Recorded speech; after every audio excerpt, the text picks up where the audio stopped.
Hey guys, so a listener wrote in and said that they saw the new documentary about Amy Winehouse. And the whole time she was wondering what we would have to say about this because we talk about movies sometimes, you know? And so I thought, hey, let's all go see the documentary and let's talk about it on the podcast. So we all went and saw the documentary, the movie, and now we're ready to talk about it. Are you guys ready to talk about the documentary? Let's do it. Ready. This is the Psychology in Seattle podcast. I am your host, Dr. Kirk Honda. I am chair of the Couple and Family Therapy program at Antioch University, Seattle, and I'm also a practicing therapist. My name is Paulette Perhach. I am a Seattle writer.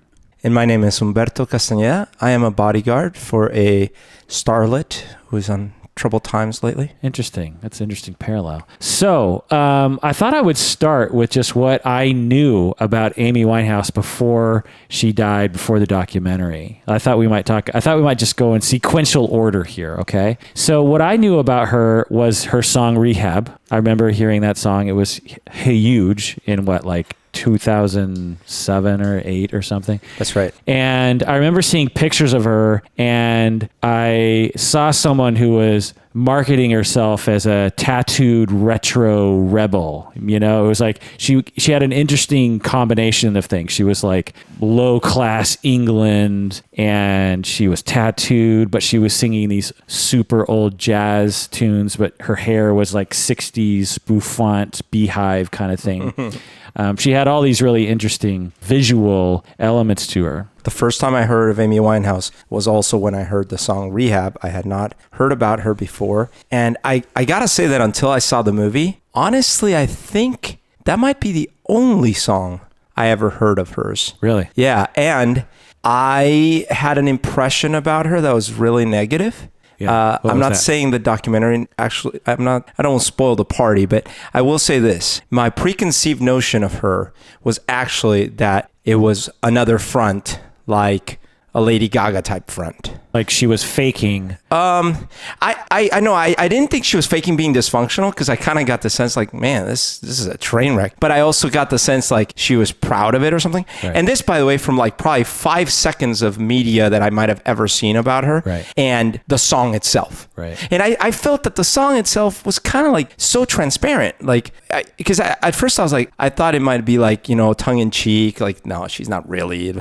But then just a little bit I read at the time, I remember thinking, wait, if this is true and this is the song you got big about and then you're proud of this or something, I'm like, what a double train wreck. That's what I remember. I remember thinking that too. Man, all right. Firstly, I love Amy Winehouse. I love her music. I didn't really know who she was when I enjoyed her music. And there's one of the most important things in art, I think, is that there's a difference between the art and the artist. So like, I love Kanye West's music. Do I like some of his actions? Not so much. So what I loved was her music. And I didn't think she was marketing herself at all. I just thought she seemed so real. Back in the day? Back in the day. And I felt pleased that who I got a sense that she actually was. It wasn't like Lana Del Rey, where it's like, well, this kind of music career didn't work for you. Let's take you into the shop and install some lips and some other things. And then we'll put you out as this totally different kind of person. And it's like, to me, that's not art. And so I think that she was really a real artist. Did you, so you had heard some of her music prior to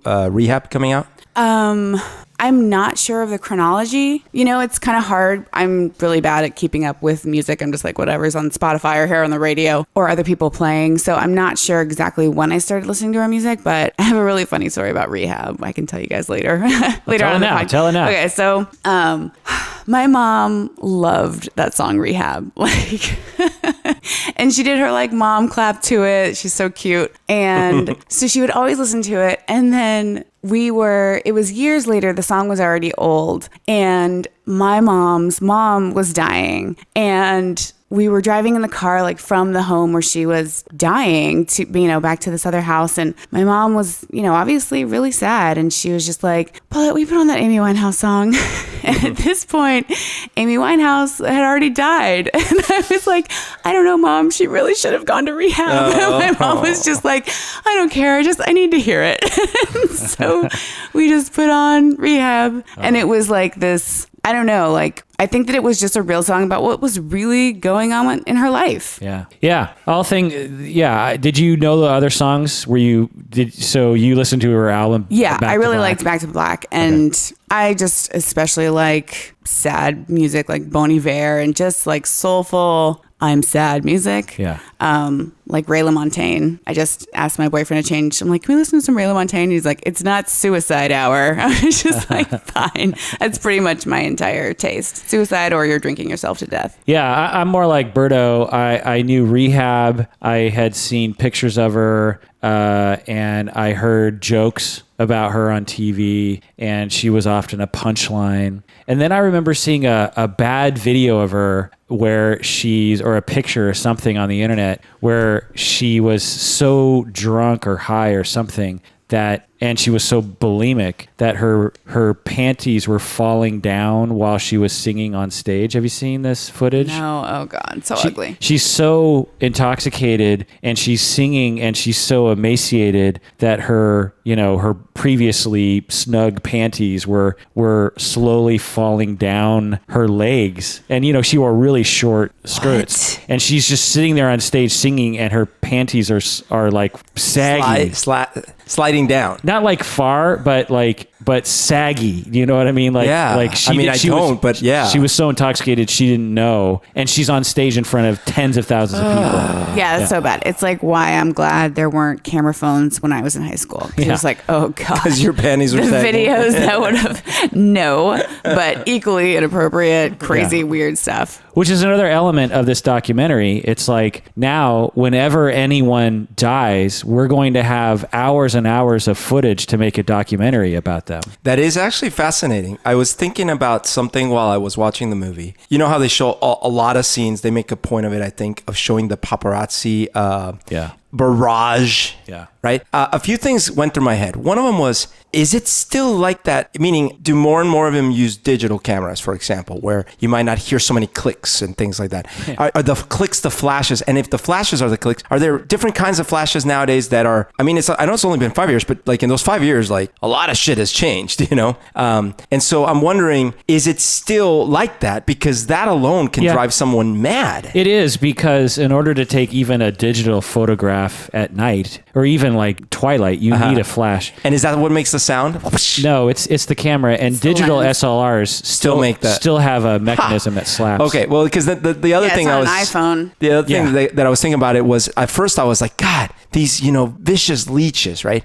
And then I was thinking, we wouldn't have a documentary without a lot of this footage. Well, so it was kind of like a give and take for me. Not me. It was all take. It was all terrible. But you watched the movie. You were there. I actually had to not look at the screen. Yeah, me too. While they were doing those, because just watching it was... Oh, all the flashes? My brain was going to goo. Yeah. I mean, I was like, I can't imagine being ground zero on that. Like, that is something that you could do as a form of torture when you're interrogating someone. Just have a bunch of flashing lights. I think they do that with Let the Bodies Hit the Floor is actually the song I just learned they play. I could see them passing some regulations like, look, you can't have more than N number of people in an area when blah, blah, blah.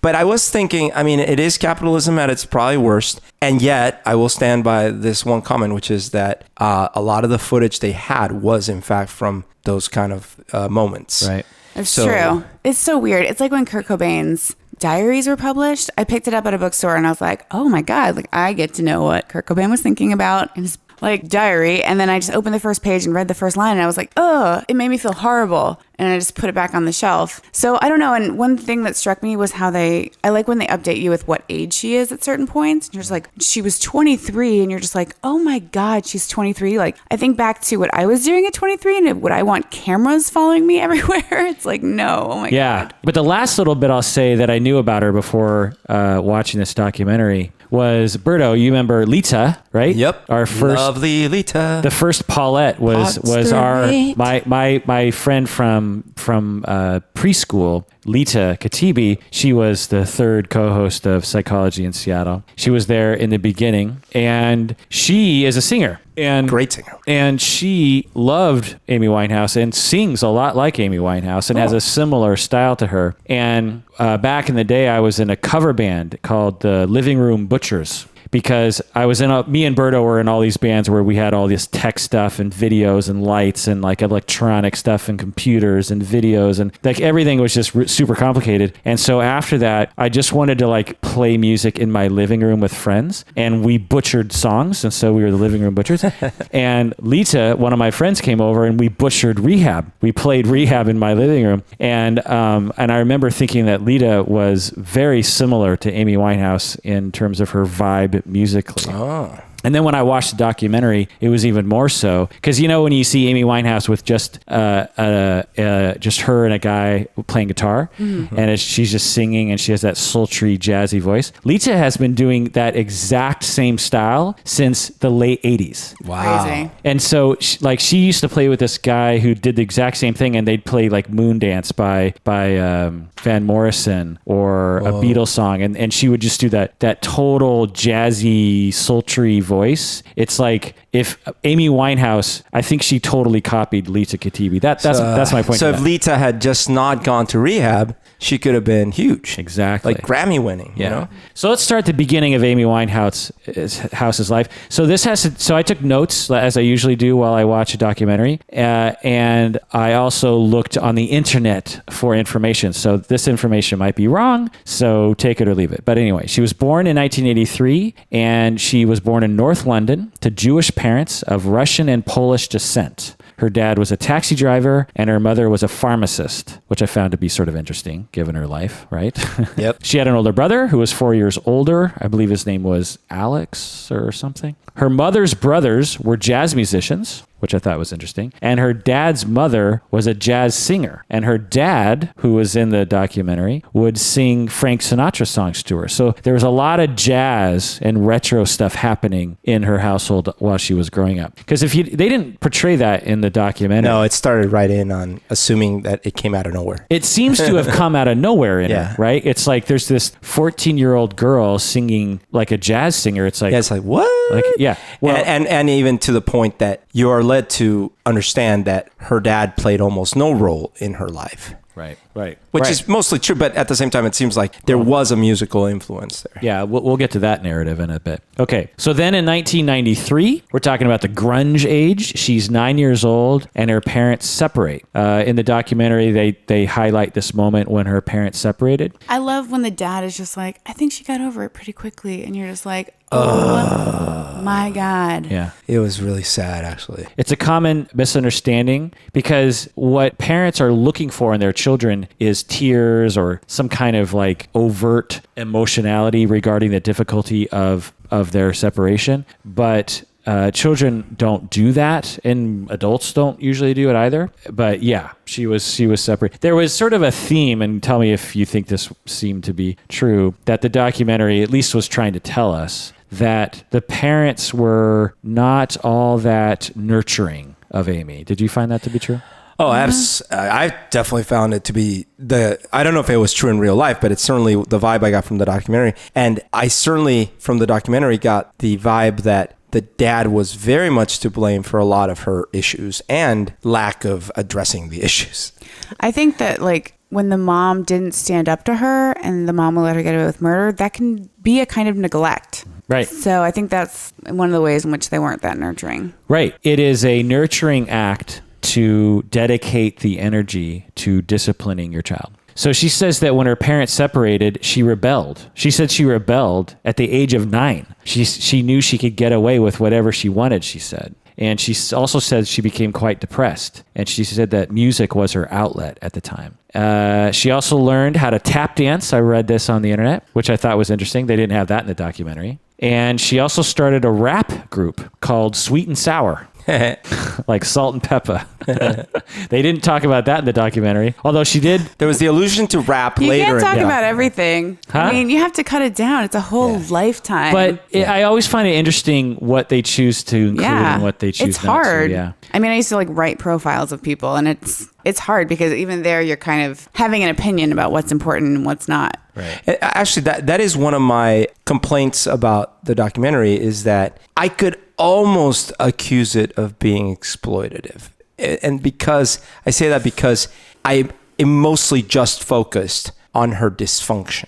Like there were a few moments where it highlighted her talent, But I'd say the bulk of it was about the dysfunction. And think it was since pretty her life was balanced very in that. dysfunctional, well, that might be. But I think the more that it's like, that's the story, that's the tension, that her destruction was as big as her talent. But I didn't, like, for example, we were just saying where did her talent come from? Like, I didn't get a sense of, like, who was she as an artist as much as I did who was she as a dysfunctional person. Yeah. And that might be fair because in the end, she was dysfunctional and she sadly killed herself. But I think that all the parts that they just let her sing and put the lyrics up on the board on the movie, I think that was kind of a moment to be like, look how freaking good she was without having to say that, you know? Yeah. And she sang in a style that made it hard to understand what she was saying. And so it was helpful to have her lyrics displayed, which I thought was really a good idea. Also, before the documentary begins, I read that she attended theater school, which I also thought was interesting. You know, it's like, so she was groomed to be on stage by her family. She went to theater school. She wanted to be, you know, she's a tap dance and she had a rap group. So by the time we see her start in the documentary in 1998 at the age of 14, you know, we already have someone who's set up for at least something having to do with music. You know what I mean? So we see her at the beginning of the documentary. She's 14. And around this time, I also read that she started playing her older brother's guitar. And then she bought her own guitar. That guy probably like bought it to pick up chicks, and then his little sister's just like kills it. Like, damn it, never mind. I was so shocked when I saw that early video footage of her, how innocent and clean and happy she looked. Did you guys notice that? Yeah. That you're right. That's very happy. Yeah, and another sort of notable thing that I'm just realizing right now is people are singing happy birthday, kind of, you know, the way that people do, like happy birthday. And then she pipes in with her beautiful voice and everyone stops singing because she sounds so much better. And then she does a full on, like, you know, I'm on the stage kind of rendition with this trill at the end. Do you know what I mean? Yeah. Anyway, before even that point, though, there's a bit where they start off with her singing the song Moon River. Do you guys know this song?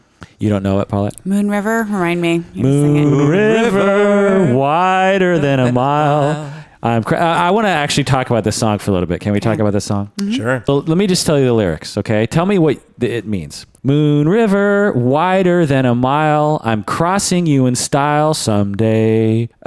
To drifter, you heartbreaker. Wherever you're going, I'm going your way. Two drifters off to see the world. There's such a lot of world to see. Something, my huckleberry friend, Moon River and me. I'm obviously leaving stuff out, but from those lyrics, can you tell what that song means? No. I kind of always thought two things. One is Moon River. I pictured literally the reflection of the moon on a river at night. But then the metaphor I got from it was actually like death. But That's maybe I'm kind of what I was thinking. It's like, I'll cross you one day. Yeah. Maybe it's, I don't know. Yeah, but my huckleberry friend? Yeah. Yeah, huckleberry's a weird You'll word. be there till the end with me. Huh. I don't know. Well, maybe it's not just death, but maybe it's like the path of life and then including death. I don't know. Huh. But I'm making up shit. I like it. Well, anyway, my relationship with this song goes way back. When I was in high school, I was in vocal jazz. Yeah. You know, with jazz hands. Jazz hands? Kind of That's thing. Nice. And you had to sing a final, you know, because every class has to have a final test, right? So what do you have to do in vocal jazz? Well, you have to sing a song. In front of everyone? Yeah. Oh, and so I sang, so they gave us these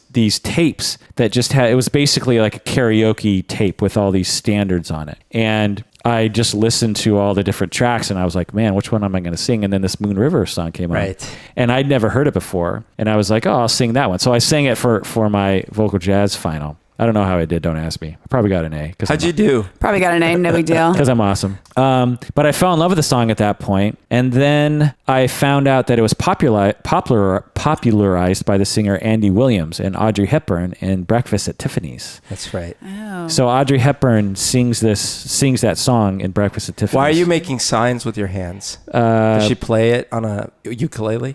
She plays it Or a on a sitar? guitar. Very nice. Hepburn won an Oscar in 1961 for her rendition of the song, which is a big deal. And then the song also won a Grammy in 1962. Everyone has covered it, according to the internet, including R.E.M., Morrissey, P.J. Harvey, The Killers, Willie Nelson, Rod the Bod, Rod Stewart, man, Rod the Bod. Did you write Rod the Bod, or did you read that off someone else's? No. Rod, that was his nickname. That was his nickname, Rod the Bod. One of his nicknames. And Barbara, Barbara. So Babs. And all sorts of other people. My parents actually found out that I liked this song, and they took me to see Andy Williams play at the Paramount. We sat in the front row. I've never sat in the front row. Zach Of Morris anything? made me think that I would be in the front row always from Saved by the Bell. Tell me you guys know what I'm talking about. Of course. No. Zach Morris always had front row seats. Yes. So I'm like, oh, you just have front row seats all the time. Then you're an adult and just like, oh, those are $10,000. Yeah. And you're like, oh, okay. Yeah, I'm not going to have those. See you from back here, Beyonce. I'll have my binoculars. No big deal. You're wearing your Beyonce shirt. I am. Yeah. Actually, this was the closest. I was like, I told my boyfriend, I'm like, one time I want to be up close at an awesome concert. So this was my awesome. Weren't you close at up- a weren't concert. I was there. Were you? We were both there. Oh my I have God. a picture where she's like where Kirk is. Yeah, you're right up Oh, close. you're way Yeah. closer than me then. We were like down in the front and security was so bad that when the lights went out, everyone just rushed forward. Yeah. So we were like 100 feet away. It was Yeah. still amazing. I was around the same place, and we did the same. I mean, I didn't have that ticket. I had a ticket, and then we rushed in. Whoa. But That's amazing. Yeah, I saw your pictures on Facebook. Yeah. It seemed like you were right there. Yeah. I listened to my Best of Beyonce on the walk down here. wow. I didn't realize I had the shirt on too. I have, though. um, That's a little much. I have a similar thing with another jazz standard. And the blackface is just taking it too far. yeah, you got to stop. This is still not okay? I thought it came back. It's back in. In the documentary, getting back to the documentary, the mother said that Amy was very defiant as a child. But she was kind of a wuss. She didn't discipline her. And the mom was a wuss. She says she literally says this in the documentary. I wasn't strong enough to say no to her. And Amy told her about her bulimia, and she's just like, I didn't think it really meant anything. Right. What? Right. So Amy goes to her mother at the age of 15 or something and says, oh, I found a new way to diet. I vomit everything out. And the mom didn't do anything. Amy goes to her dad, says it to, talk about a cry for help. Yeah. And her for mom real. was certified, right? She was a certified parent, right? She had gone through the training. Yeah. She should have known. I guess my sarcastic point is, how do people know what to do with teenagers? Okay, but there's a point where you're just like, hey, Mom, I've been taking the knives out and slicing them against my skin to see if I bleed. Okay. There's some things you don't have to freaking learn in parenting school. If your Yeah. kid's puking up every meal to diet, Right. that's crazy. Yeah. It's not like it's in some third world country. But like, what year? like, What it's year in are we England. talking? We're talking internet time of 1998, Yeah, 1999. 1998. Not no. internet time for a lot of people, though. In England? No, internet time starts like in 2000, and Boo. for me it no. started in 93. She should have known by but- then. All through the No. 80s, people had bulimia. It was a big no. issue. Yeah, I never knew about it about bulimia till I was in high school, and there was a bulimic, and she was anorexic. And then even then, I was like, oh, and no one knew what to do or how to relate to her. It doesn't seem like anyone ever said anything. No, I agree. It's hard to look back in time and judge someone because it's hard to remember what it was it's like easy. back No, then. I'm just kidding. It was a lot less culturally known that you're supposed to respond to that. Having said that, the way that she said she responded with basically indifference, you know what I mean? It's not like she said, well, I asked a friend about it, and, Yeah. or, well, I went to Amy and I said, hey, I don't know if this is a good thing. Yeah. And, she literally, the story is she tells her parents and her parents do nothing. Yeah. Okay. Now, granted, one caveat is that's one quote they put in the documentary. Yeah. It's a lifetime. with Maybe her. I wouldn't be so annoyed if it wasn't like, then there were 10 other similar situations in which they were equally as negligent. It's like the whole mom is just makes me crazy. Yeah. Well, the dad too. Dad, you could even argue is more immoral by literally not even being there. He looks so bad in that movie.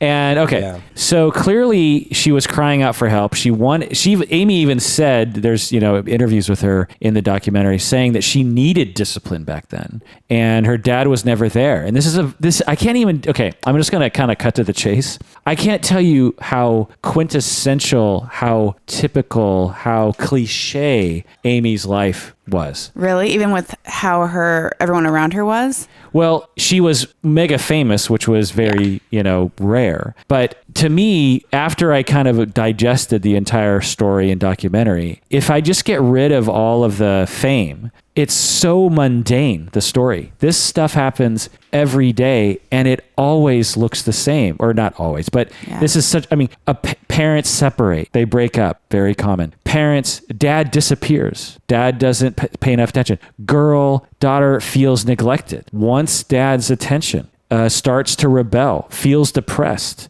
Mom is also stressed out, can't pay attention to her children. Daughter develops eating disorder. And acts out sexually. Starts to, as a cry out for help, gets a tattoo early in life. I have to say, I had the same feeling when I was driving away from the movie. I thought to myself, if this were a fiction, let's say this was a fictional movie and it wasn't a documentary, if it was just like, I swear I would have felt halfway through it like, Jesus, you're just like writing the book into a movie. That's it. They're going page by page from the psychiatric manual or something. Right. Because it seemed too contrived. Right. Even down to the song choices and the lyrics. Right. And she's like, I'm paraphrasing, but she's like, I'm well aware of my contradictions, but I still have them and I can't do anything about them. Yeah. She even mentions Freud. Yeah. Yeah. So then let's skip to 1999. A year later, she's 15. And again, this is where she starts talking about bulimia. And I was just wondering what you guys think. Why would you think the parents would not take this seriously? Aside from them just being ignorant, but in general, why would the parents not pay attention to their daughter? I think it's denial.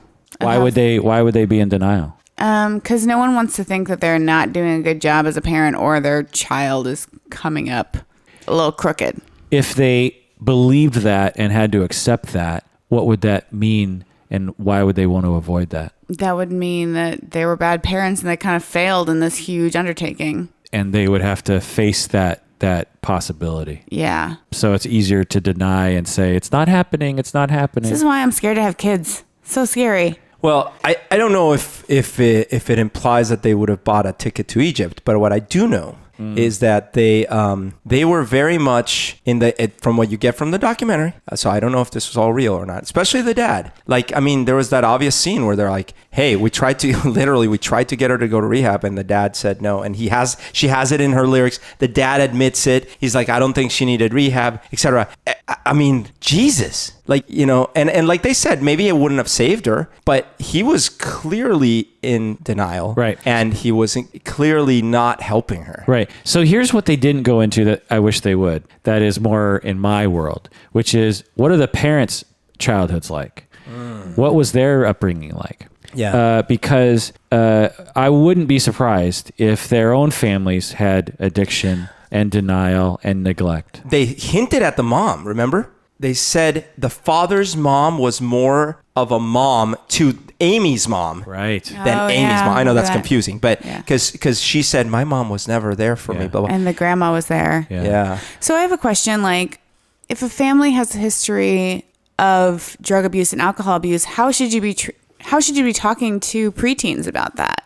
I feel like you don't find that out until you're in your 20s. And then it's like, oh yeah, by the way, we have a history of alcoholism. And then you're like, am I okay? I know people who would get clean themselves and then would tell their kids, from a fairly early age, maybe 14, 15, that, by the way, in our family, genetically is the predisposition toward addiction. And if you start drinking or using cigarettes or something else, you have a much higher likelihood of getting hooked than other people do. And so you should be really careful about that. Yeah. And I wonder, do you know any stats? Because I remember even maybe a Tough or Bluff we did where it was something like, if children of parents that admit to drug use are in fact more likely to try the drugs because maybe subconsciously they end up thinking, well, he survived or she survived or something like that.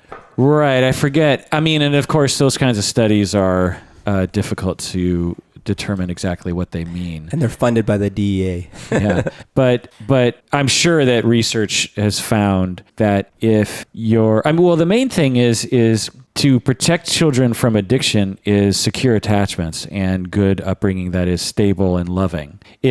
because the whole other time I was thinking throughout the documentary was I was thinking, who is going to love Amy for who she is, and will she stop long enough to allow herself to be loved by somebody? I think it was probably the guy that left her and then got back with her when she was really famous. That Blake. guy seemed legit. Blake? I was like, ah! Yeah. One thing that occurred to me during that sequence when they were first talking about how she got into drugs is growing up, all I heard was that drugs are terrible for you, right?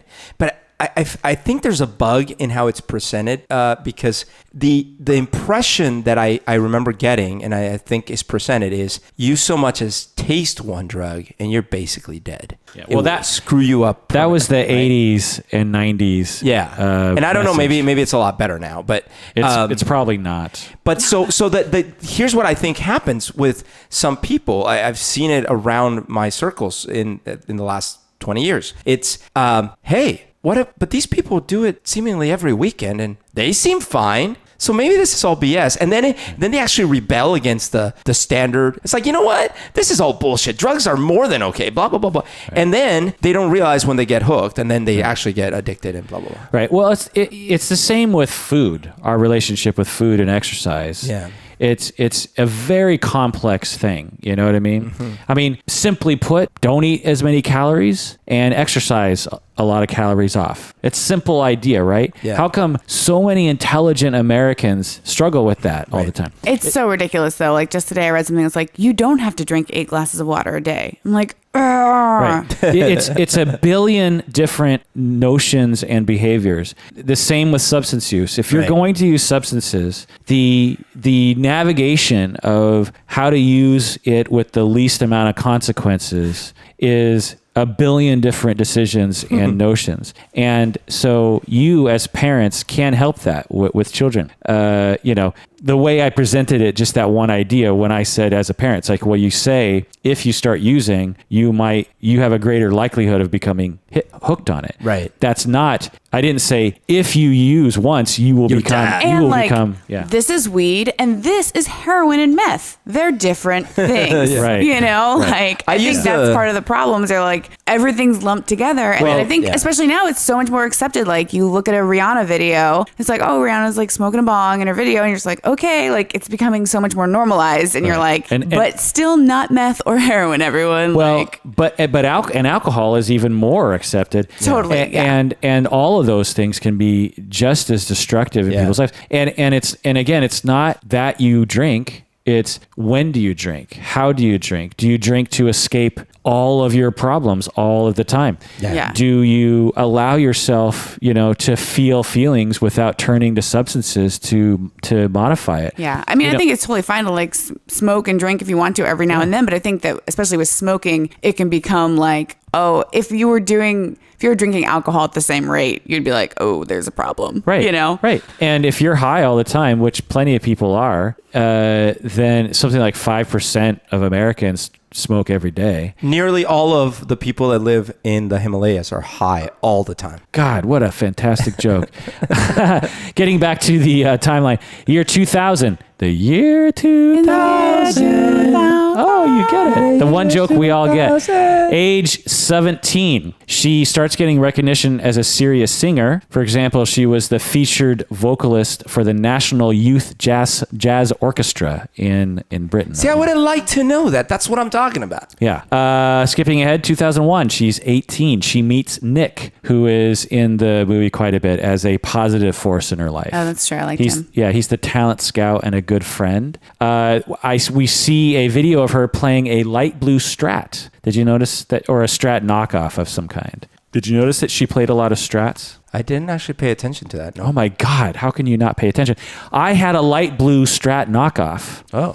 And when I saw her playing Strats, I was so happy because Strats are my favorite guitar, but they're also the nerdiest guitar. Like no one ever plays Strats. Like all the cool kids. The only musicians who don't get laid play Strats. Yeah. Only real Nashville guitarists play Strats. Yeah. And Eric Clapton and Stevie Ray Vaughan and just the good ones. Jimi Hendrix. All those guys play Strats, but for whatever reason, if you're caught with a Strat past 1988, you're this big nerd, especially in Seattle. You got to play Jazzmaster. You got to play the Jaguar. You got to play the Les Paul. You got to play the SG. You cannot have a Fender Stratocaster. But I have a Fender Strat. I know you do, and I do too. We know you do. I've owned several Strats and several Strat knockoffs. And when I saw her playing that Strat, I was so happy to see it. Do you have the advanced D&D edition? I played D&D. I still play D&D. In fact, one of my favorite podcasts is about D&D called The Adventure Zone. If you're out there listening. Okay. He's taken, ladies. He's taken.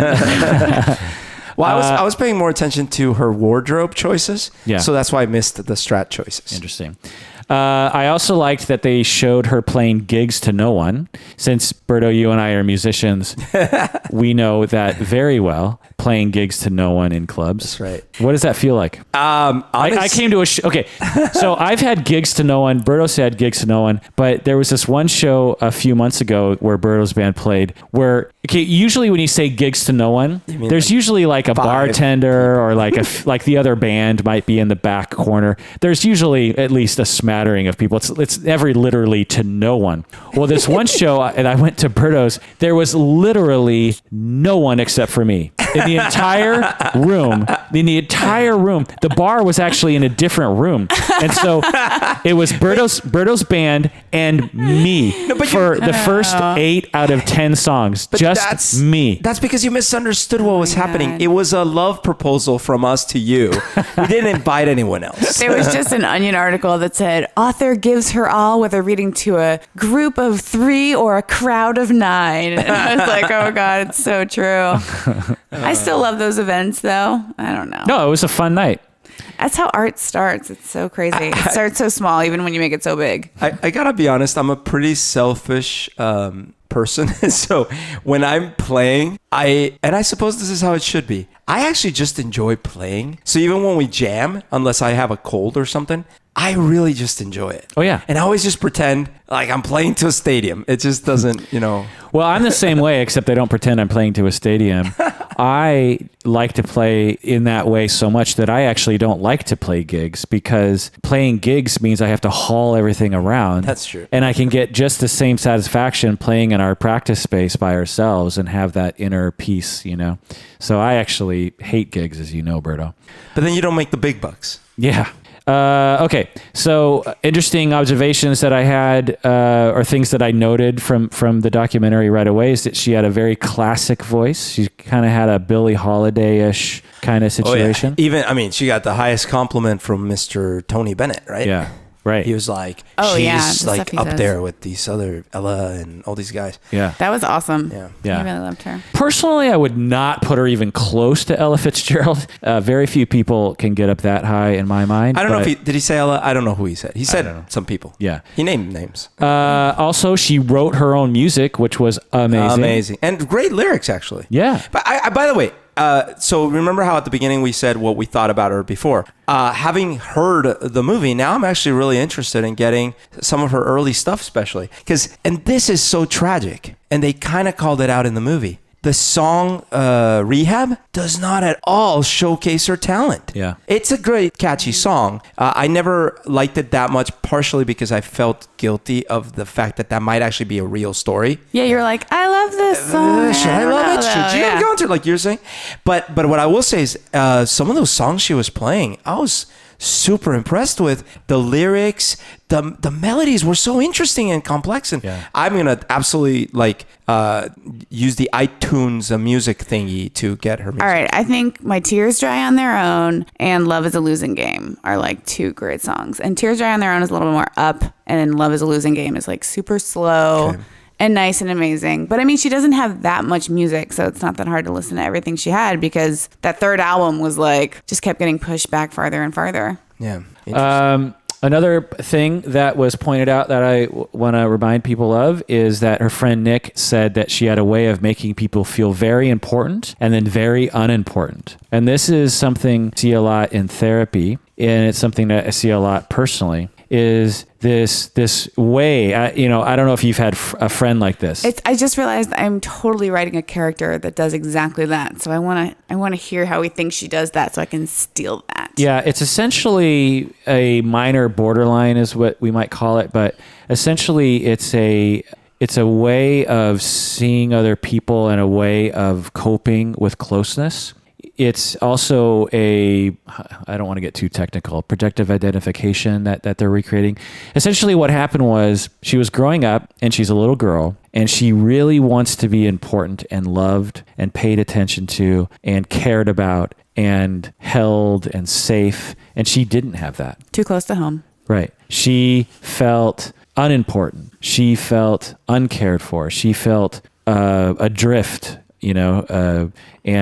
and what that creates is this inner conflict between wanting other people to be close to her because she's even more desperate than the average person for someone to be close to her. But she also is extremely afraid of getting close to someone because that opens her up to vulnerability and being rejected by someone that she depends on. So when you're interacting with her, at first she'll pull you in because she wants she's desperate for closeness. She really wants you to get close because she's so needy of closeness. But at the same time, she's really afraid of it and she'll push you away and make you feel off kilter. Why do people get afraid of it though? If they want it so much. Because to open yourself up to dependency opens yourself up to rejection. And if you are the one to reject, then you will not get rejected. It's you defining the landscape. That person didn't reject me. I rejected them first. And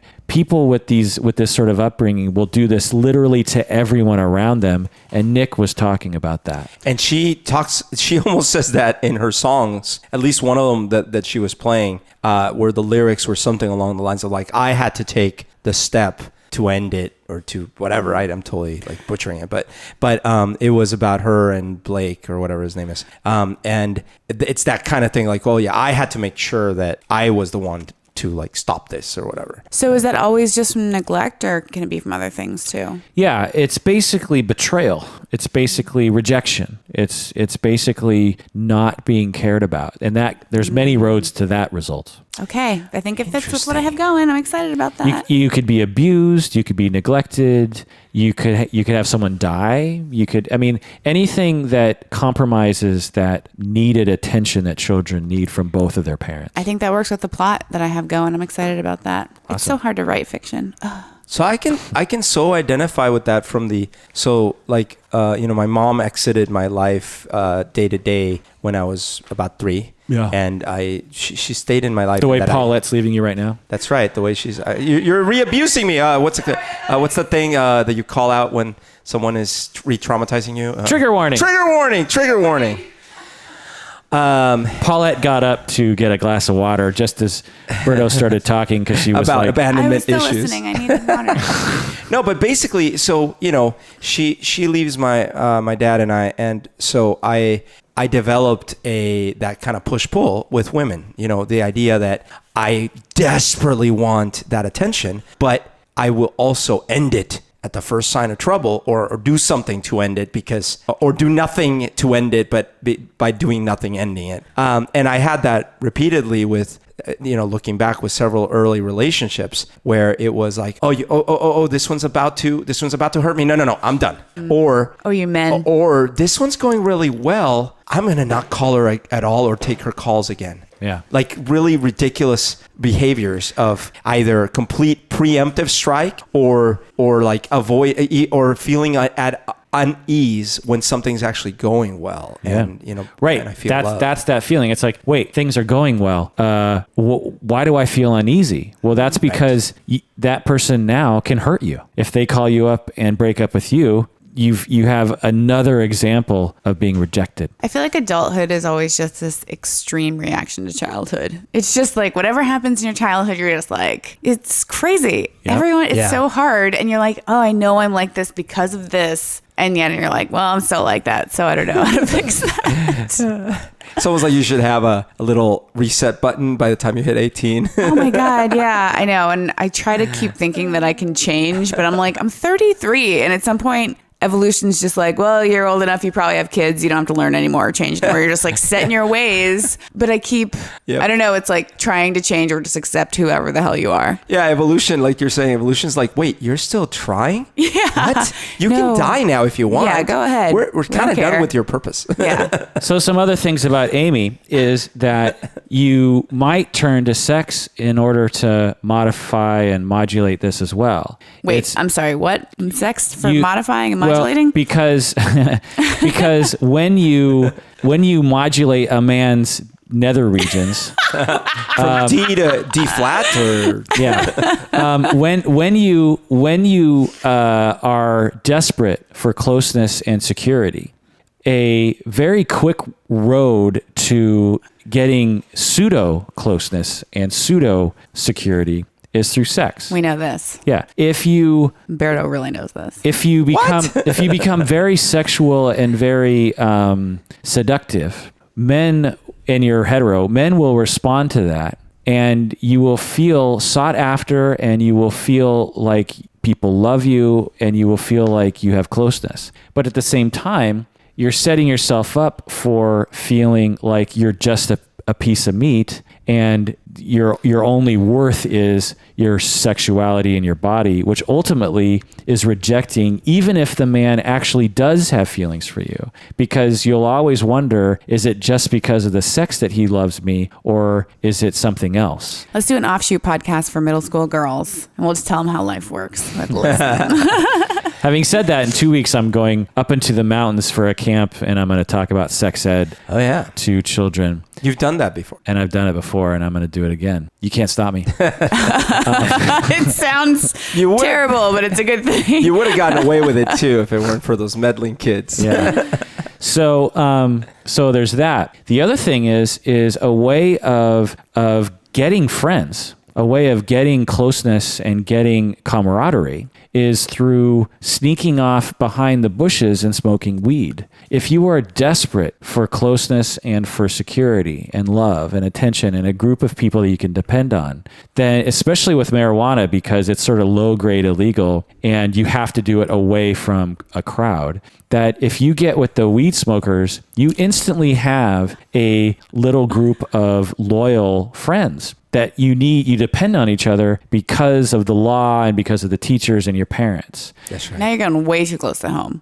and so and cigarettes can be this way too. Yep. It's like it's a quick way. It's a quick way to get a group of friends. Is that what happened to you? Yeah, I was thinking about. So I went to college 2 months after my dad died in an accident. 17.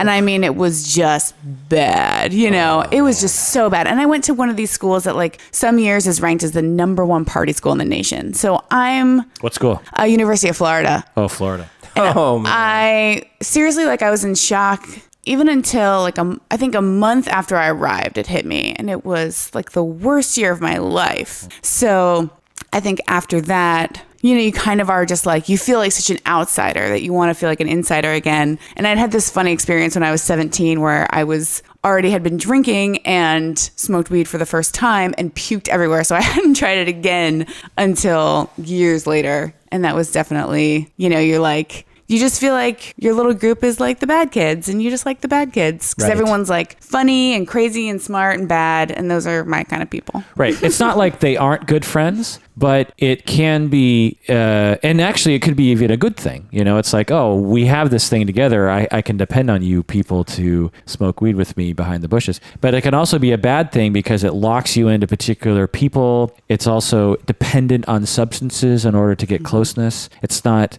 closeness for closeness sake. It's all around substances. So substances become your way of loving and getting love from other people. And right from the beginning, you can see her very much addicted to weed. She on the home video, she talks about smoking weed all the time. And so another thing about weed is that it will modulate your feelings of depression and rejection. Will you define modulate for me? I think I know what it means. It'll Okay. change. It'll mitigate. Mitigate's probably So a better word. mitigate means to change for the better. Mitigate means to lessen through some agent. And so through the agent of marijuana, you become less distressed. You become less hurt. You become less connected to the world. You become more euphoric. You become, all those things. You become more numb.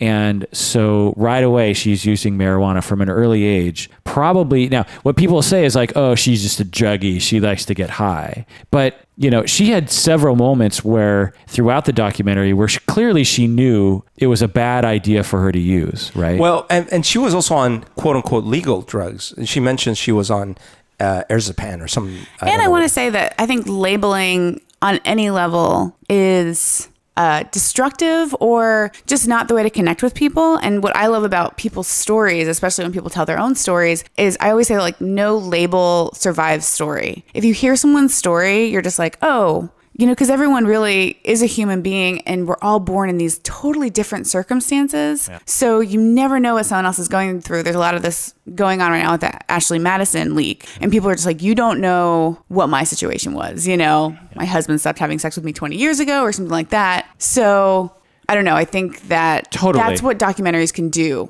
for a person. Yeah. The Ashley Madison thing, I was thinking the same thing. It's like, one, you don't know. Yeah. You don't know where they were. I'm pretty sure you can be on Ashley Madison and not be cheating on someone. They release stats and they higher percentage were single people. Yeah. So there's that. And also like you're saying, maybe they just found out they were being cheated on, and on an impulse, they went on the site because they're like, I'm going to get back at my spouse or something. I mean, or they decided to cheat, but so what? That, like you're saying, that's one thing in their life. That's one aspect of a very rich, complete life. I mean, I suppose at some point you have to draw a line when you say, hey, this person murdered 3 people on purpose. Okay, well, I guess we can call him a murderer. Yeah, if there's an Ashley Madison for that, then let's shame those people. But since our country is so backward when it comes to sex and moralizing, this is just like right up our alley. and I'd say like maybe I'm wrong, but if she had always just done the pot, she might have been okay. Totally. Might have been. I mean, well, drinking is what killed her, right? Drinking and bulimia? Well, drinking, bulimia, and heavy excess of crack cocaine. What's it called? Heroin, cocaine, probably other stuff, probably meth. Like, who knows, right? Yeah. So did you guys read the Rolling Stone article? It sounded like the height of her drug use. It was crazy. This Rolling Stone reporter was in her house all night long, and it just kept saying how she just kept disappearing and coming back, and it was really, really crazy. It was like she wasn't even trying to hide it, almost, or it was just too out of control. Yeah. Or it was she everywhere. Everyone knew. Or she was crying out for help. Yeah. Well, and we'll get to that in a second too, because there's some interesting things that were revealed in the documentary along those lines. But just kind of getting back to my early impressions, her singing style was very, the word that I thought of was she attacked the songs. Like she did not hold back, she, even when she was just kind of messing around, she just belted out these songs, just this big voice would just come boom, right out of her. Yeah. And it was very unexpected what she did in those attacks, because remember when she's singing the duet with Tony Bennett, and it's early in the scene when she's feeling insecure about what she's doing, but even right off the bat, they show Tony Bennett doing his very nice, and all of a sudden it's her turn, and I'm not sure what I'm expecting, but what she does is probably the last thing I expect her to do, both in the melody she sings, the way she sings it, the way she pronounces the words. Yeah. It's so interesting, and that was her bad version. Right. Yeah, it's crazy. Yeah, that scene was particularly painful because she was really intoxicated when she was singing that duet with him, right? No, not that one. Oh. I don't think she was very intoxicated. She was just coming off from probably a bender and blah, blah. But she seemed sober. It's just that she was very insecure, and it took her a lot of takes to get it right. But Tony, everything he was saying was very encouraging, and it's obvious that she finally got an amazing take. So just kind of racing through her history, 2002, age 19, she gets signed with a management company, so she's very young, and she was paid £250 a week which is about $300 a week or something. And she was it's like 400. Yeah. So that's a lot of money for a 19-year-old, right? And she was a regular singer at a jazz club. And apparently the music industry, people in the music industry were fighting over her at the time. Island, EMI, and Virgin, and other people, which is kind of weird. It's like fighting over this jazzy singer, you know? But apparently they were looking for someone in response to the plastic pop stars of 2003, you know? Who were you listening to in 2003? Oh, God. Okay. So I was a junior in college. A lot of Tom Petty, Flaming Lips, Radiohead. Oh, all those really plastic fake people. I was really plastic. I'm joking. Those are like I have great music snob friends, so I learn a lot. My boyfriend. But who were the big plasticky people in that time? Oh God. Well, I worked in a skating rink in like 1997, 1998, so I can tell you every single freaking pop shit from then, which was like, so Spice Girls were going on, Britney Spears, Christina Aguilera. Terrible. I don't know who was poppy later, like 2003. I don't know. I tried to ignore that stuff at that time.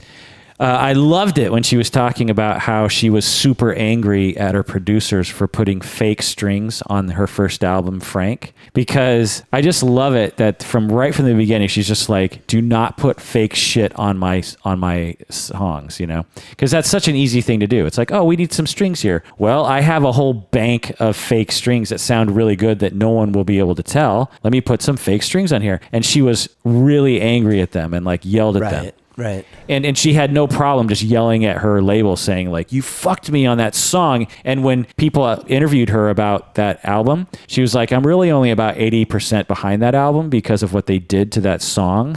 I mean, she was vocal about how her label, even though it was her first album and she's 19, where most people would be totally kissing the ass of their label, she was like already rebelling. And this is actually what went through my mind through that scene, the scene where she's being interviewed and the one gal is psychoanalyzing Dido or some other female singer of the time. And Amy's like clearly like cleaning her lips and her teeth and kind of like, yeah. Like, you know, obviously bothered by this person. But so I got two ideas in my head. One of them was like, well, that's kind of this is kind of the push-pull with some of these people, that it is that uncompromising weirdness that probably gave her some of her great edge, but it is also kind of a symptom of some of her personality issues. Do you know what I mean? Like the inability to stay focused, the inability to relate at a more quote unquote normal level. Yeah. I mean, all artists talk about that a lot. It's a big theme in art where is the crazy related to the creativity. Yeah. And Ellen Fournier has a really great graphic memoir called Marbles that I think I've talked about on here before, that addresses that. And there are definitely patterns, you know, where you're just like, yeah, definitely, you know, it's something that artists know about. Yeah, I agree with that. And I think that if she wasn't an artist, she would have had that disposition as well, or that personality. Totally. And probably would have had a hard time working places. Right. Because she, like I said, was just so cliche as a client of what we call a polysubstance addict. Someone who isn't like just an alcoholic or just a heroin addict. You could tell that she would put anything in her. Anything that was around. She wanted to put every substance in her possible. And she wanted to be not sober. Yeah. Like there was the one line in the documentary that just killed me was she just wins a Grammy. Yeah. And, you know, you can see her face and she's so humble, you know, she's just like, oh my God, I won. And she's hugging her. It is like the pinnacle, you know, and she seems sober and you're just like, you're so happy for her, you know, and you're just thinking, oh my God, you know, and while I'm watching it, I'm like, oh, she wasn't fucked up all the time. She was just fucked up some of the time. Right. And so it's like, it's nice to see her like sober and clear eyed. And then her best friend says, yeah, so I'm crying in the front row because she won the Grammy and I'm so happy for her. And then she grabs me and brings me backstage and says, I can't remember the exact line. This is so boring without drugs. Yeah, this is so boring without drugs. She says, this is all so boring. It's like it wasn't just even that moment. It's like the implication was that like, the pinnacle of her success. I mean, granted, she kind of, but you know, you're a musician. If you win a Grammy presented by Tony Bennett, your idol, right? Yeah. Like that's a kind of a pinnacle of your success at some point, right? Yeah. And that's nothing to her. Right. And this is the tragedy of people like this that I found, is that they're so obsessed on being high and the process of getting high on anything that they can't enjoy anything else. Even a success like that, where you have won a Grammy for the best record of the year, and you are the best musician of the world in that moment. And all you can think about is the fact that all of this is so boring without substances. But on the flip side, they could already be the kind of person that can't enjoy anything. And that's why they started using drugs. Right. You know? Totally. And I think that's true. And the more you use, the harder it is to enjoy life without using. You know what I mean? People who will quit substances will say that for at least a year, everything is so boring until they learn how to enjoy life again. But you'll talk to people that are 30 years sober and say, yeah, life was a lot more exciting when I used substances. And the past 30 years has been somewhat boring, but I would be dead if I kept that exciting life up the way that Amy Winehouse did. And that's where the sad really hits, which is, oh, I see. Like you're saying, it's just one of those stories, so common, and yet it's only in this big limelight. This story happens all the time. And one of the reasons why this one just seems particularly like interesting, not only is because she's famous, but she couldn't escape the cameras. If the other addicts in Seattle had cameras around them all the time like she did, we would see the same thing. But none of us see it because addicts are very good at hiding their life from other people. They become very good at putting on a face that everything is okay. Oh, and speaking of that, like there's that segment of the documentary where she's in that island or something. Yeah. And the implications seem to be that she was drinking very heavily, but the other drugs had subsided, which is not necessarily great, but hey, maybe that's an inroads to something. No. But her dad shows up with cameras. Yeah. So it's like she might have had a chance to maybe do something, but her dad shows up with cameras. I disagree. That was the story they were trying to tell. Uh-huh. The story was she gets to St. Lucia and she's totally happy and everything's great. She's got away from the big city and she's not taking drugs anymore. She's drinking more, but the dad shows up and ruins everything with the cameras. And they have this little scene where dad's yelling at her for not like pleasing a fan or something and not being better on camera, which was actually kind of interesting. It's like, Jesus, Dad, like stop exploiting your daughter. But she says that Jiminy to him. Cricket. Yeah. And it's a reality show. But what I saw was, I mean, anyone who knows anything about addicts will say that she was not any better than she was when she was in London. Probably. Yeah. But the only thing that would have been better, and she was never better throughout the only thing that would have been better was, I have a massive problem. I need lots of help. I need to get rid of all my friends. I need to go to meetings every day. I need to stop touring. I need to stop hanging out with men because they trigger me. I need to work on my bulimia. I need to be in therapy every few days. Anything short of that is not recovery. And so when they were trying to portray that, it's like, oh, she was doing so well. Oh, she was drinking more. Maybe that was a problem. Yes, that was a problem. The only reason why she wasn't drugging was because she's in another country and she probably couldn't smuggle them in. Well, they did say, I guess to be fair to them, they actually, the quote from the dude was like, but when you have access to a free bar, then she just started drinking more than ever. Yeah. But money was the issue. But they did definitely portray St. Lucia as like she was getting better until her dad screwed it up. You know what I mean? I could see that. She was happy. I was bringing it up because, from my perspective, the dad could have had an opportunity to play a better role from the way that they presented, better role in her life. But it seemed like at this point, the only role he was interested in playing was like basically he's shooting his own reality series. Totally. I mean, there were several examples of that where, like I read this on the internet where because, around this time in the late 2000s was when iTunes was taking over and, shared music was taking over and the music industry was tanking. Well, the only reason why they didn't tank then was because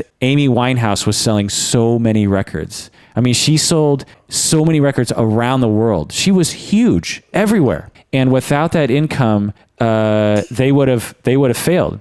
And so in order to sell records, they got to get her to tour. And she hated touring. And instead of saying no, like a healthy person, she self-destructed by drinking and drugging so much that she couldn't even go on to stage. Hence, all that footage of her on stage completely messed up. Now, would you say, like, from my perspective, I didn't think she had the best advisors around her. Right. The whole time I kept thinking, where are her handlers? Yeah. Where are her handlers? And even her new manager, he kind of washes his hands. He's like, man, I was just setting up the gigs and stuff, but at some point the family's got to take care of this, right? Well, there's lots of things. I mean, one, she probably would have fired Ray if he tried to intervene. One. But also it's just like, does anyone care? But the other thing is she has so much power. She can, she pushed people out of her life. She pushed Nick out of her life. She pushed her best friends out of her life. And so, a lot of it went down to her. So, and then there was that one thing she actually signed, which was for her to go to rehab. They, that thing that was like, you can no longer tour or record until you go and do this. The CEO made her do that. Yeah. And it seems like it still didn't help her enough, but I thought it was so interesting when they were in rehab for a hot second and taking video and they were making fun of it, and she just goes she's like, I rather like it here. I thought that was a little hint of yes, this is what I need. This is what I need to be doing. And Blake was there, which is, I liked how that guy was just I would never send two addicts to rehab together ever. Let's talk about that. But then they finagled it. Yeah. I was thinking about that when they said that. I was thinking that, I wanted to ask you about it because the guy said, I consider it even unethical to I would never take in a drug addicted couple into the same rehab. Yeah. They interviewed a drug counselor. Yeah. And I think maybe the intake person or somebody. And he was saying, Amy really wanted to come in with her husband, Blake, and because they were attached to the hip. And we were saying, no, that's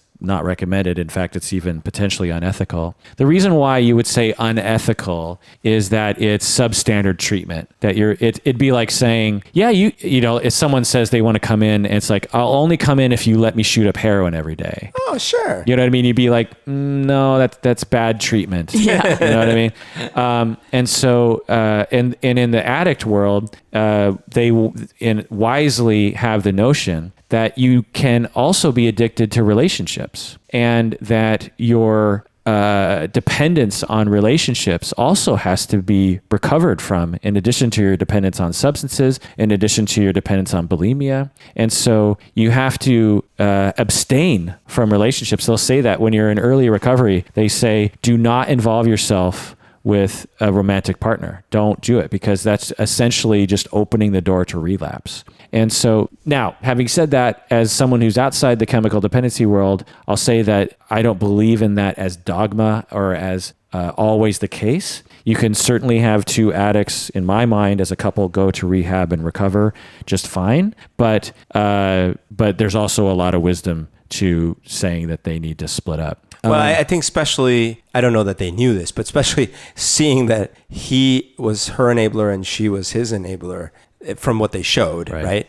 To the point where it wasn't there, that one point where she was doing better for a little second and he shows up and gives her heroin. Right. But, if both of them were on board and both of them really wanted to recover, then maybe it would have worked. Yeah. Paulette, if you were an addict, would you want your boyfriend to go with you? Your addicted boyfriend. If both of you were addicts? If I were a coke addict and a heroin addict? Yeah. I mean, yeah, because when we were talking about earlier where you do this bad thing together, it can be this real binding relationship factor, Yeah, so bonding, I think she feels safe with him. I mean, you would want to believe that your relationship could survive you getting clean, and that might be the only way you could believe it. Because if you go separately, or if you have to choose between yourself as a healthy person and your drugs and everything that's comfortable to you. So it's one more thing on the balance toward going back to doing drugs. Right. I mean, to me, I see two sides of the coin. One is that you definitely want to have your attachments there with you going through recovery, because to lose that is an additional loss that you have to recover from. But on the other hand, what's the chance that two massive addicts are going to both hit bottom and desperately want to recover at the same time? Because that's basically what you need. Because if either one of them is on the fence of recovery, they're going to drag the other person back into using. You know what I mean? And so that's the hang up. And he had a lot of symbolism in her overall psychology, because they were both in relationships when they got involved. So it was kind of like feeding into that kind of impulsive behavior. They were both very reckless individuals and very impulsive individuals. And again, this is just from what they showed, right? But very impulsive, very reckless, obviously both addicted. And you could even see this through her lyrics. And there's that one moment where, what was it? The thing when they were really high, he cuts his arm. I don't know if on accident or not. Yeah. And then she's like, well, I'll do it too. Yeah. It's like, it just seemed like in their case, it was like a Sid and Nancy type of situation. Well, the way that I see that is when you are so desperate as she was for closeness and security, you will do anything to have it. And when you're in a close relationship, when she was in a close relationship with Blake, there would be challenges to that closeness. They weren't perfect together. They would fight. And a way to cope with that is to use substances. But when you use substances, you tend to lose control of your emotions and fight more. And so it would be this cycle that she's recreating. Right.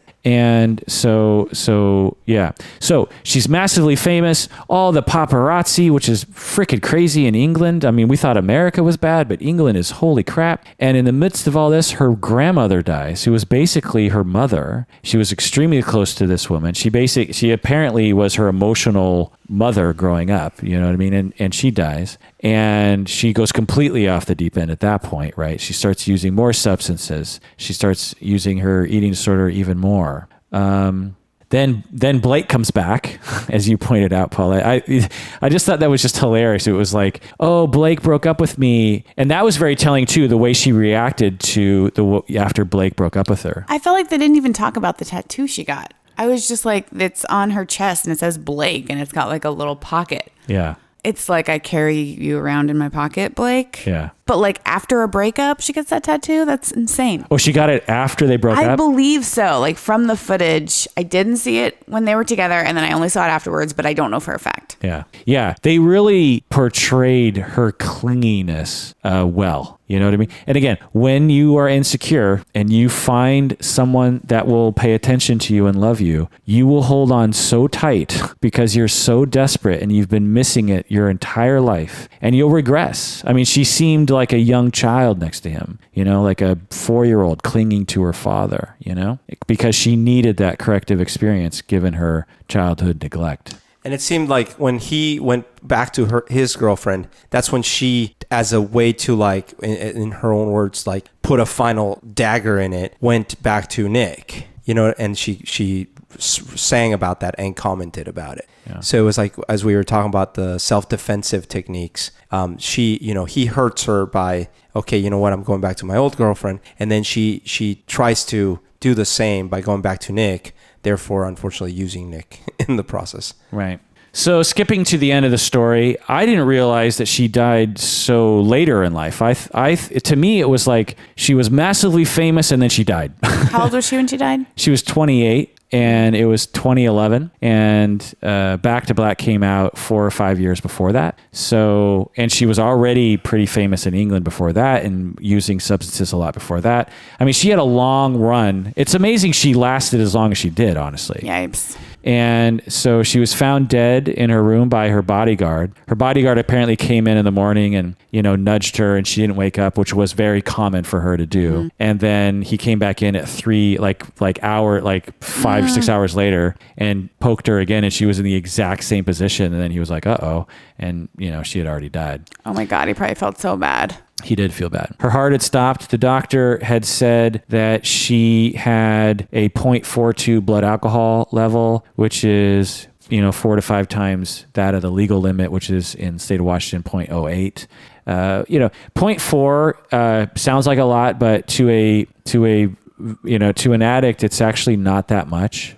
You can actually, if you weren't a heavy drinker and you had a 0.4, you would be out cold and, bad things would happen. But if you're a heavy drinker, 0.4, Well, I think the point is that by itself, a 0.4 is not like a guaranteed death for a heavy drinker. Right. The reason why I'm saying that is a lot of people say, oh my God, 0.4, no wonder she was dead. And it's like, no, it's actually, what this tells me is that, one is that it was probably higher before, when she fell asleep. But really, I think it seems to me, and I'm not a physician, that the combination of her bulimia, just the wear and the bulimia is very destructive to your body. And dying from bulimia and anorexia is actually very common. It's something like 10 or 20% of people diagnosed with bulimia and anorexia will die just from it. You know what I mean? It's actually more likely you'll die from it than depression or something. You know how we deal with suicide. Yeah, she's lacking in very necessary nutritional components.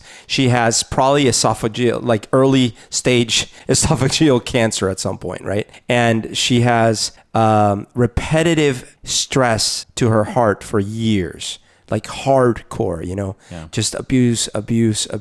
So I'm sure her heart muscles were not in great shape. Yeah. And then you're right. Like if she was 0.4 when they analyzed her, yeah, she probably drank like so much that she blacked out and everything just came together in the perfect storm, unfortunately. Right. Yeah, I think it was kind of a freak accident because I'm sure she was that drunk many, many times previous and on several other drugs. Paulette, let me ask you one last question. So I was thinking about it and I was thinking, okay, she's a woman and she was treated a certain way by the media and really kind of soaked that in. Because, Kurt Cobain, similar kind of story, treated differently, I would say, than Amy Winehouse. Mm-hmm. Is this an example of women being treated differently and therefore society is somewhat culpable for the pain she experienced? There's been some discussion about within the arts how like men's depression is more like respected, like, oh, he's a depressed artist, but women it's like, oh, come on, cheer up, and so that might be true. I'm trying to think if I have like a concrete example of... was Kurt Cobain ridiculed as much as she was? Yeah, right? Yeah, No. I don't think that men are. Well, to be fair though, so she's coming up for years in an internet age where Kurt Cobain died before the internet was even in colleges generally. Yeah, so it's a different time. That's true. That is a different time. But I'm just trying to imagine another a male in that position being made fun of as much, but maybe they would be. Well, yeah, that's a good point. It's just I felt like, and I didn't really even follow the story because I remember when the announcement came that she died, like it was so, like my understanding was 1 minute a song comes out about rehab. No time goes by, and I'm doing air quotes here, and all of a sudden I hear that she's dead. Right. In reality, it was many years, 5 years or something. Yeah. But for me, it was kind of a very simplistic story. In reality, the people that were following it would have seen all these like, oh, geez, look at that picture. Oh my gosh, what a mess. Oh, look at this performance. Like the one they showed where she wasn't singing. Yeah. Like that. So you know what? That happened several times. But they did make fun of Guns N' Roses guy when he started going a little bananas and would do shit like that. Remember? He would jump off the stage. He got in a fight with the one dude. He canceled shows. And I think he became the butt of jokes as well. And then Chinese Democracy was never coming out.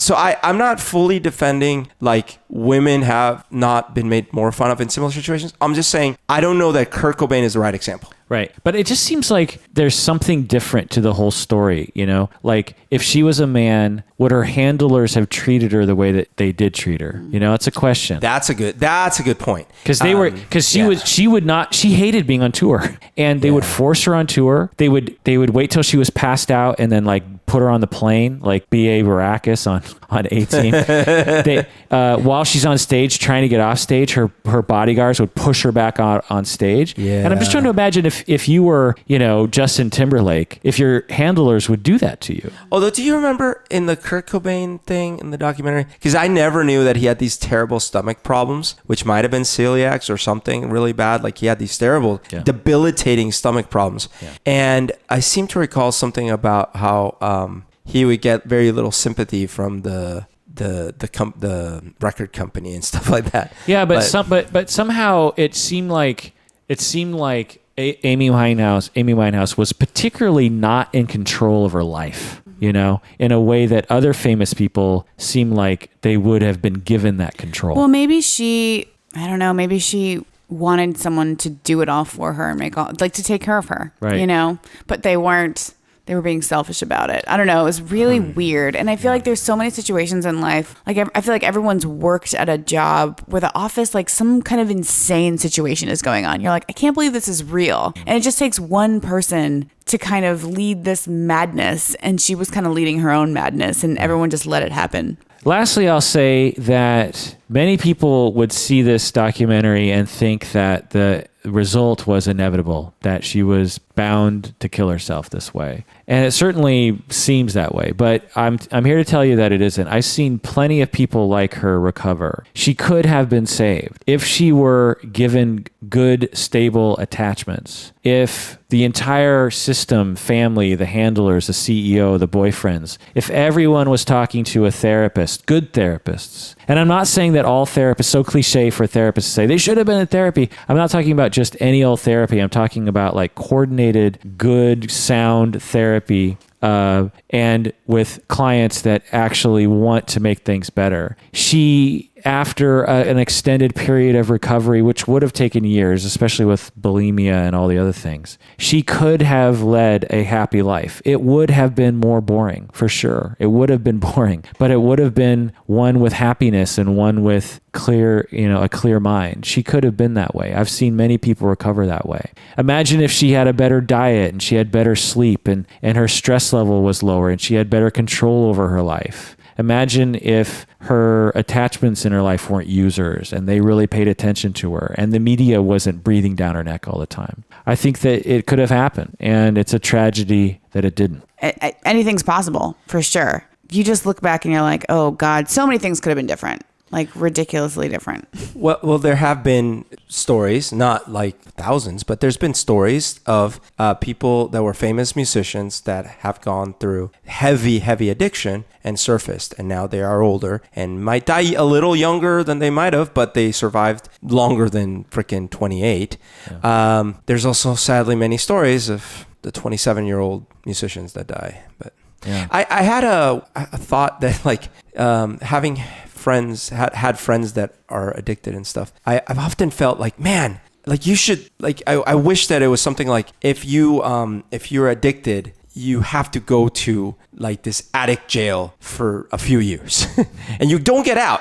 There's no rehab for 30 days. It's like a 2-year process or something, mandatory. But because that's the kind of, it feels like it's like you need it long enough for something to finally take hold. Yeah. Because she obviously went through bouts of sobriety repeatedly, and yet I agree, because through our experience with addicts in our lives, we realize that even when we fight hard and they fight hard and they go to rehab and they get clean and they go to AA and NA and they start working the steps, that they can easily just fall right back into the pattern. And you can have years of this in and out of rehab and in and out of hope. And in the end, they've never recovered, and they need that control of their life. I mean, I would go so far as to say, wouldn't it be great? And it's just like, if I was dictator of the world, you know what I mean? Wouldn't it be great if we had an island that had no substances on it, and you just had to go there? But it was a beautiful island. What about like Singapore?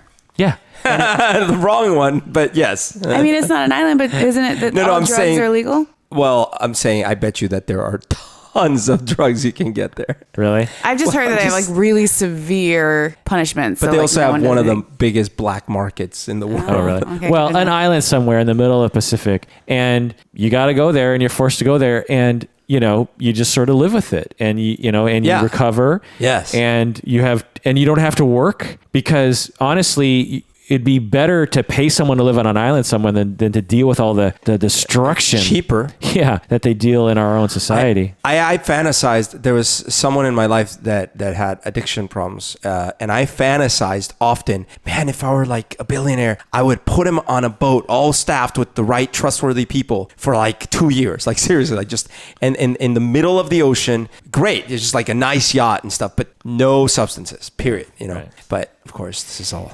Now, what CD people, what chemical dependency treatment people will say is that doesn't fix the problem, because as soon as they come out, they're going to start using again. But what I'd say is sometimes that'll work. You know, I've seen it work with teenagers sometimes. You know, because one of the things you can do with kids is you can kidnap your kids and send them to involuntary treatment. In Washington State, you can't involuntarily detain children for treatment, teenagers, but in other states you can. Oh, you can't in this state? You can't in Washington. Oh. But what the way they get around it in Washington is you hire goons to kidnap your children and drive them across state lines and then involuntarily place them in treatment facilities in other states like Utah. Whoa. Yeah. Can you believe that? That's so serious.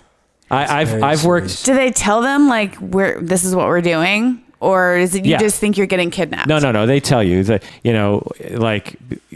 the kid comes home, the parents say, okay, he's in the home. And then the goons show up. And then the kid's like, who are these guys? And the parents say, these guys are going to bring you to rehab. And sometimes the kids will be like, oh, okay. And sometimes the kids will fight. And the goons will wrestle you to the ground and hog tie you and put you in the van and drive you all the way to... Yeah, it's intense. It's a part of society that does not get talked about. One element of this is only rich families, because you got to be rich to afford goons. Yeah.